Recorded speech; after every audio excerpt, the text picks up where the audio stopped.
Hi, Virgo. Welcome to Pandora Astrology's monthly horoscope for November of 2020.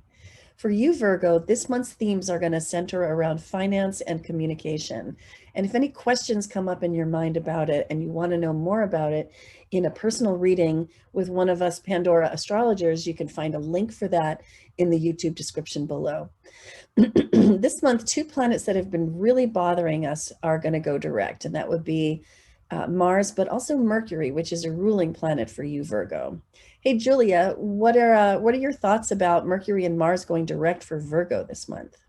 Oh, good question, Jamie. Well, hey, Virgo. So I'll start with Mercury. That's the planet of communication as well as mentation. And Mercury has been retrograde for the past few weeks, but it is going to be going direct early in the month. So that means, whenever Mercury is retrograde, it can be a time of miscommunications or having to rethink certain themes in our lives. So for you, this has all been happening in your second house of money and possessions. Also values too, whether that's political values, family values, religious values.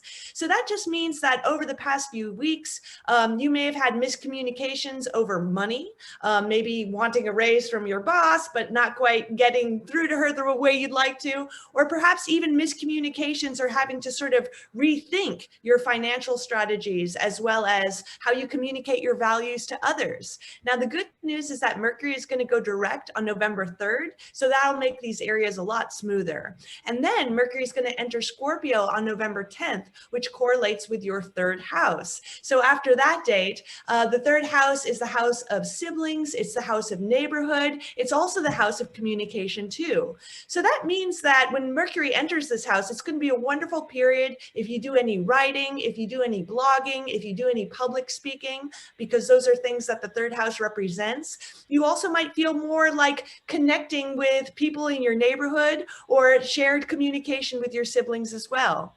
Now, the other question that Jamie mentioned, the other planet that Jamie mentioned was Mars, which is the planet of drive and activity. And it starts the month retrograde in the sign of Aries, but it's finally going to go direct as well on November 14th. And all of this retrograde action has been happening in your eighth house.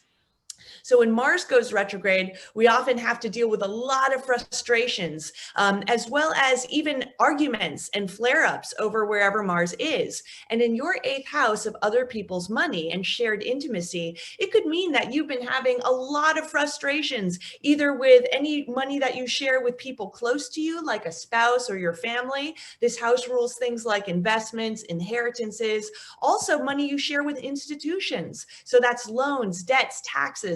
All of those things could have been really, really frustrating over this last cycle. But again, things are going to get a lot clearer and better. Now, Venus, the planet of art, relationships, and beauty, begins the month in the sign of Libra, which is your second house as well. Remember, that's the house of finance as well as the house of possessions. So this is a very kind of spendy transit where you might want to be putting your money towards things that Venus rules, like maybe buying some nice art, beauty products, luxury items. It's kind of a nice time to just sort of indulge yourself.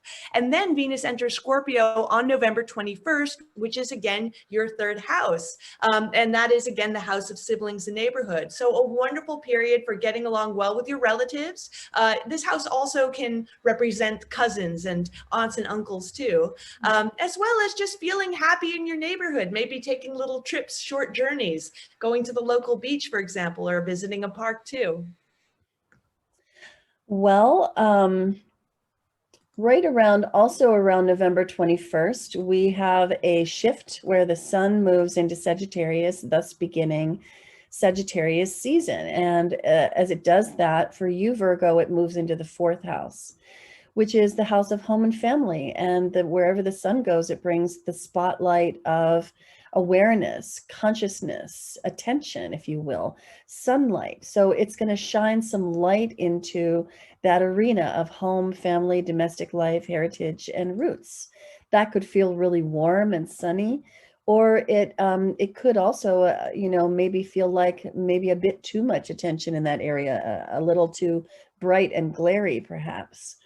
Now, there are a couple of moons this month, and the first one of them is on the 14th. It's a new moon in Scorpio right here, which falls in your third house. We've been calling this moon Consider Your Shared Estate. And the reason is that it includes Juno, which has to do with partnership. And that can be a partnership in the marital sense, or it could also be partnership in the business sense.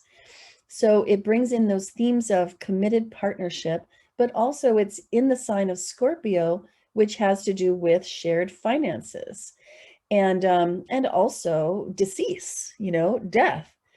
And then and there's a big pile of Capricorn involved in that moon as well. And so some themes of responsibility come in. And I think that this moon is a really good time to do things like look into your will, and consider what is going to happen to all your stuff when you're gone, and the stuff that you share, with another person, a spouse or a business partner. Falling in the third house, that suggests that doing a lot of thinking about this, getting mentally organized about it, talking about it, would all be really good things to do under this moon. At the end of the month, on November 30th, we have got a full moon in Gemini. And that falls in your 10th house of career, of work, of long-term goals, opposite the 4th house where the sun is here in Sagittarius. Now we're calling this moon Make the Mind, Body, Heart Connection. And the reason we're calling it that is because it does involve the moon, which is the heart, the feelings, the emotions, also the intuition. But the moon falls in Gemini, which is very cerebral, very intellectual, very thinky. So that's the mind part. And then the body part is Ceres, which forms a square to this moon. So this moon is basically saying that at this time, and usually I think that moons have an effect for the day before, the day of, and the day after, and a sort of a bell curve where the influence of it peaks during the day of, but you feel it the day before and the day after. And so, focusing on bringing your mind and your heart and your body all together in a perfect storm of effectiveness in your career would really be the right approach for this moon. In longer term news, Saturn and Jupiter are moving into Aquarius next month, and the whole tone of the year is going to shift when that happens, so that by the end of the year, things are going to be feeling a lot more light. I don't know about you. I'm definitely looking forward to that. You can find out more about it in our November 2020 news playlist on our YouTube channel, Pandora Astrology. And also next month, that'll be a feature of your horoscope. I hope that you enjoyed this horoscope. Thanks for watching. If you do like these horoscopes, please do like, share, and subscribe. We'd love to see more of you around our little corner of the universe. And until next month, we'll see you around the cosmos. Bye-bye. Bye.